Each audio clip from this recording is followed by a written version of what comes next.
So, Jonathan, how's the team reacted coming back and trying to get their work in, kind of getting ready for a pretty tough team? Yeah, no question. These guys can play. I think practice has been like it's been each week. These guys have come and brought their lunch pail and been working. We got a good opponent coming in here on Saturday. Defensively, they've done a great job. Really, you look at the first game, gave us points. Outside of that, those guys have played some really good defense, so we got a challenge in front of us. And obviously practicing in the elements again today. We talked the last couple of weeks about how you're going to have to probably play in this at some point. Do you think this weekend might be the time you have to do it? Yeah, we'll take it if it is. We practice in it, we enjoy it.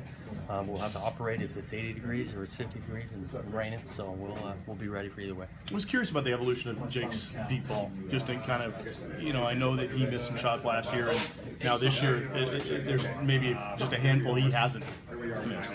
What's been the evolution of that, and what's made him so good at being able to do that now? We took a look at it in the off-season, look at his posture when he was throwing it. I do think he's throwing it with more confidence. We made emphasis of that in the spring and the fall camp, and he's throwing it with confidence right now. 153 yards a game rushing USC gives up. What makes him so stout against the run, Coach? Well, they got some players up front that create some challenges. They play a good scheme, and they trust their back end, so they do like to load the box, and they got some good players that can cover.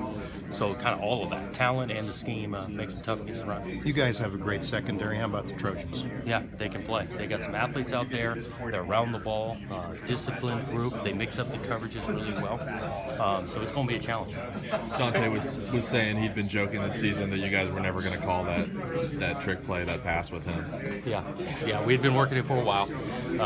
It just kind of got to the point. It was the right spot for us. Felt like we had a chance with it. He made a great throw on it. He really did. Hit the guy in stride.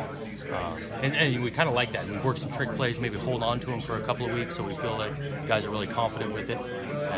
And we called it. When you guys are working on those and drawing those up, how do you decide which receiver's going to throw it?